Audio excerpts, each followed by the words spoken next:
प्रिय छात्रों, मैं आज आपको मराठों के पतन के कारणों की जानकारी दूंगा कि किस तरह से भारत में मराठों ने अपना आधिपत्य स्थापित किया और उनकी अपनी नीति के कारण वो काफ़ी हद तक अपने कार्य क्षेत्र में सफल भी रहे। लेकिन अंततः अंग्रेज़ों के आगमन के पश्चात उनका उनसे संघर्ष हुआ और अंततोगत्वा मराठा का पतन हो गया। इसके संबंध में कुछ इतिहासकारों का ये मत है कि अंग्रेज़ों ने भारत का साम्राज्य मुग़ल सम्राटों से नहीं, एक तरह से मराठों से ही प्राप्त किया हुआ उन्होंने माना। औरंगज़ेब की मृत्यु के पश्चात मराठा शक्ति ने भारत की सबसे महत्वपूर्ण शक्ति एक तरह से बनने का प्रयास किया था। मराठा साम्राज्य जो शिवाजी महान की संगठन क्षमता एवं सैनिक योग्यता के कारण अस्तित्व में एक तरह से आया था, जिसे पतन के काल में जिसके पतन के काल में बाजीराव प्रथम द्वारा एक तरह से उसको पुनर्जीवित किया था।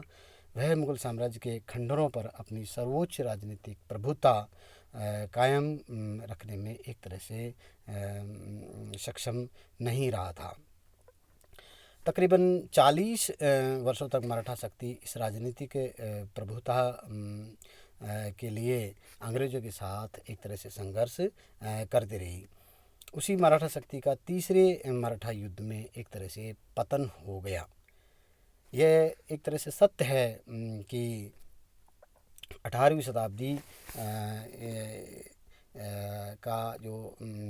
शताब्दी का संपूर्ण भारत पर उनका आधिपत्य एक तरह से नहीं था, किंतु ये तो स्वीकार ही करना पड़ेगा कि संपूर्ण भारत के अधिकांश राज्य मराठा शक्ति से प्रभावित थे या अथवा आतंकित रहे बिना नहीं रह सके थे। 18वीं शताब्दी के उत्तरार्ध में भारत में मराठा ही एक ऐसी शक्ति रह गई थी जिनके विषय में कहा जा सकता है कि अंग्रेज़ों की शक्ति का उचित जो जवाब वही उस समय देने की स्थिति में बचे हुए थे। लॉर्ड हेस्टिंग्स ने मराठा को पराजित करते हुए उनकी शक्ति को एक तरह से चूर चूर कर दिया। 18वीं शताब्दी में मराठों की व्यवस्था में अनेक तत्व ऐसे भी उभर कर के सामने आ गए थे जिन्होंने उनकी पतन की गति को और भी बढ़ा दिया था।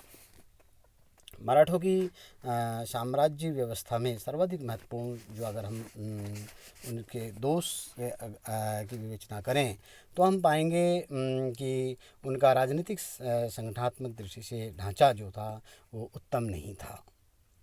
मराठों के द्वारा कभी भी नागरिकों की शिक्षा, भौतिक एवं नैतिक विकास का दायित्व उन्होंने एक तरह से नहीं निभाया था। अनेक बार तो ऐसा लगा कि मराठों का एकमात्र उद्देश्य केवल धन लूटना एवं अपनी शक्ति की को वहीं तक स्थापित करना रह गया था।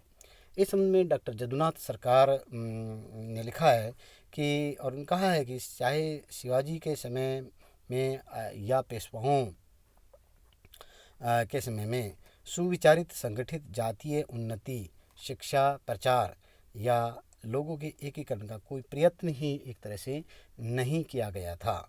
मराठों राज्य की जातियों का एक एकत्व आंगिक नहीं था, अपितु एक तरह से कृत्रिम, आकस्मिक और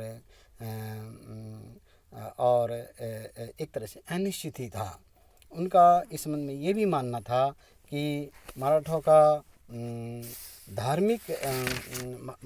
धार्मिक आंदोलन जिसने महाराष्ट्र को मुग़ल साम्राज्य को समाप्त करने की शक्ति एक तरह से प्रदान की थी, वह अब एक तरह से शक्ति खो चुका था। मराठा राज्य वास्तव में एक इकाई के रूप में कभी भी विकसित नहीं हो पाया था। मराठा संघ का स्वरूप सदैव एक तरह से ढीला ढाला ही एक तरह से बना रहा था। भोंसले, गायकवाड़, होलकर और सिंधिया जैसे मराठा सरदारों का अपना पृथक पृथक प्रभाव क्षेत्र था। केंद्रीय सत्ता पेशवा का उन पर नाम मात्र के लिए ही एक तरह से नियंत्रण था। संगठनात्मक शक्ति की यदि हम विवेचना करें तो पाएंगे कि वो शिथिल थी और उसके कारण मराठा सरदारों में आपसी प्रतिस्पर्धा हमेशा होती रहती थी। वे सदैव एक दूसरे को नीचा दिखाने का ही प्रयास में लगे रहते थे। जब तक नाना फडणवीस जैसे नेता अस्तित्व में रहे तब तक मराठा संघ में विकेंद्रण की प्रवृत्ति प्रबल, किसी भी प्रकार की एकता एक तरह से उनमें नहीं बनी थी। उनके उपरांत मराठा संघ ने विकेंद्रण की प्रवृत्ति को की प्रवृत्ति जो थी वो एक तरह से घर कर गई। इस कारण उनकी संगठित शक्ति में भारी एक तरह से गिरावट आई। फलस्वरूप अंग्रेज़ों ने उन्हें अलग अलग करके पराजित करने में सफलता हासिल कर ली। मराठों की राज्य व्यवस्था की बारे में बात करें तो हम पाएंगे कि उनकी सबसे बड़ी कमजोरी उनके द्वारा ठोस आर्थिक नीति एवं वित्तीय प्रबंध की व्यवस्था नहीं हो पाना था। बिना ठोस वित्तीय प्रबंध के किसी भी राज्य के राजनीतिक विकास की कल्पना करना ठीक नहीं हो सकता। महाराष्ट्र का भू क्षेत्र कृषि व्यापार एवं उद्योग के लिए बंगाल के समान एक तरह से आशाजनक नहीं कहा जा सकता था।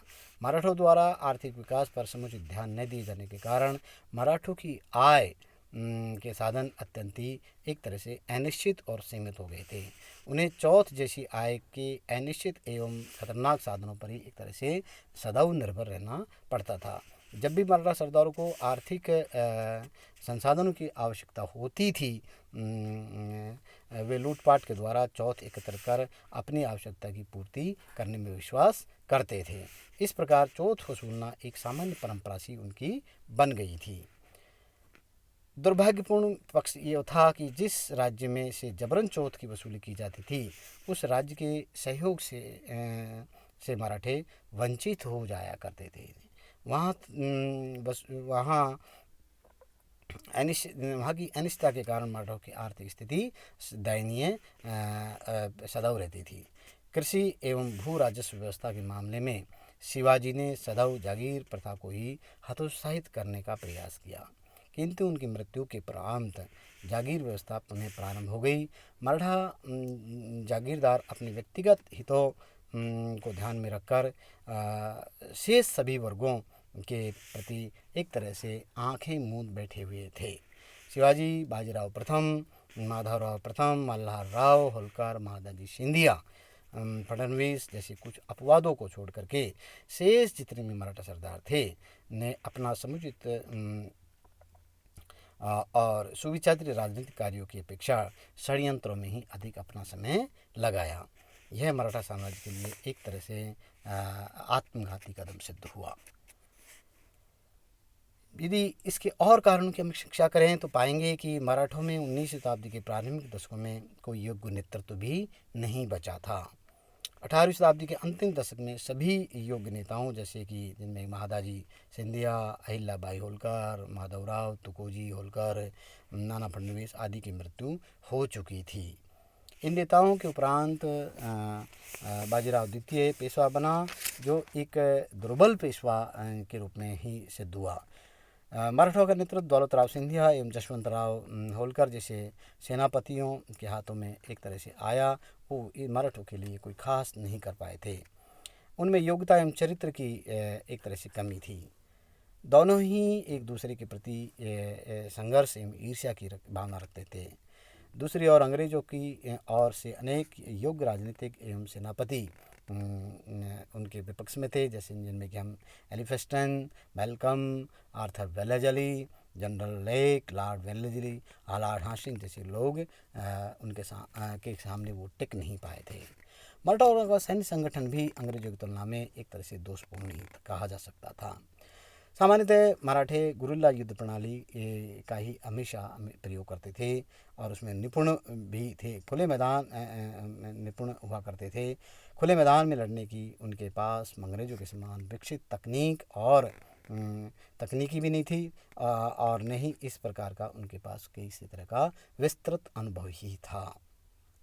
गुरिल्ला प्रणाली से अंग्रेज़ों के साथ युद्ध लड़ते तो उनकी शक्ति एक तरह से विनिष्ट नहीं होती। मराठा साम्राज्य का विस्तार होने के उपरांत मात्र गुरिल्ला युद्ध प्रणाली के द्वारा साम्राज्य की सुरक्षा को ठोस आधार नहीं मिल सकता था। इस कारण मराठों ने अपनी सामरिक नीति में भी परिवर्तन एक तरह से कर दिया। यद्यपि सिंधिया एवं होलकर द्वारा अपने सैनिकों को प्रशिक्षण देने के लिए यूरोपीय अधिकारियों की नियुक्ति भी प्रशासन के अंतर्गत की थी, लेकिन अंग्रेजों के समान वैज्ञानिक पद्धति से अपनी सेना का संगठन वो नहीं कर पाए थे। इसके अलावा मराठों के पास नौसेना का भी अभाव था, जबकि अंग्रेजों के पास एक उत्कृष्ट नौसेना थी। अंग्रेजों की गुप्तचर व्यवस्था मराठों की गुप्तचर व्यवस्था से कहीं अधिक श्रेष्ठ भी थी। अंग्रेजों के गुप्तचरों के द्वारा मराठों की शक्ति, सैन्य संचालन एवं पारंपरिक संबंधों के मामलों में गहन जानकारी जुटा ली जाती थी। मराठों के गुप्तचर ऐसा न करने में एक तरह से असमर्थ ही रहे, फेल हुए। अंग्रेजों की भाषा को समझ भी वो नहीं पाए थे। अंग्रेजों के गुप्तचरों ने मराठी भाषा को भी सीख लिया था और इस प्रकार मराठों की शक्ति अंग्रेजों की कूटनीतिक उत्कृष्ट सैन्य क्षमता के कारण ध्वस्त होती गई और अंत तो अगत्वा उनका सितारा धीरे धीरे बुझ गया और एक चुनौती जो अंग्रेजों को मात्र मराठा देने के सक्षम थे, वो भी शक्ति अंततः समाप्त हो गई, जिसके कारण अंग्रेजों ने भारत में अपनी साम्राज्य की शक्ति को और अधिक सुदृढ़ करने में अधिक समय नहीं लगाया। धन्यवाद।